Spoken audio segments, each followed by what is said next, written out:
বন্ধুরা আসসালামু আলাইকুম। এই মুহূর্তে দেখতে পাচ্ছি সোশ্যাল মিডিয়াতে যে ইমরান বিপি নামে একটা ছেলে আছে, সে নাকি নির্বাচন করবে। তো কোন পর্যায়ে কোন দল থেকে সে নির্বাচন করবে সেটাই জানি না, তবে সে নাকি দোয়া প্রার্থী। সাধারণ মানুষের কাছ থেকে সে দোয়া চাচ্ছে। আসলে কি বলবো, হিরো আলম তো মনে করেন যে জনপ্রিয়তা অর্জন করেছে।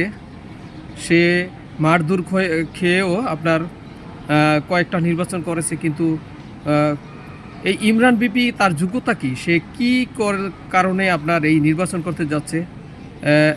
আমরা এখন মনে করতেছি যে একটা দ্বিতীয় হিরো আলম আমাদের সাথে আবার নতুনভাবে যোগ হতে যাচ্ছে।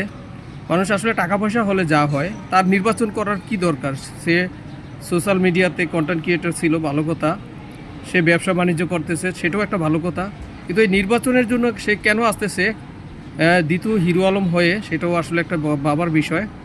তা আপনাদের চোখে এটা কেমন লাগে অবশ্যই জানাবেন। আর এটা সে কি করতেছে সেটা জানি না। সে দলে নতুন হয়ে যোগ দিতেছে, একটা নতুন দল, কোন দলে সে আসতেছে জানি না। তো সে এখন দোয়া প্রার্থী, অনেক জায়গায় সে দোয়া চাচ্ছে, সে আজকে সোশ্যাল মিডিয়াতে বলেছে। তো এটা আপনাদের চোখে কেমন লাগে সেটাই অবশ্যই জানাবেন। তা আমরা মনে করি একটা নতুন হিরো আলম, আর একটা নতুন হিরো আলম জন্ম হতে যাচ্ছে। তো এই ঘটনা শুনে অনেক হাসি পাইলো। সে আজকে ভিডিওতে দেখলাম সোশ্যাল মিডিয়াতে সে দোয়া প্রার্থী। সে এখন নির্বাচন করাও তার শখ জাগছে। সে এখন নির্বাচন করবে, আর কোথা থেকে নির্বাচন করবে সেটা সঠিকভাবে সে বলেনি, তবে নির্বাচন করবে সেটা সে মুখে বলেছে।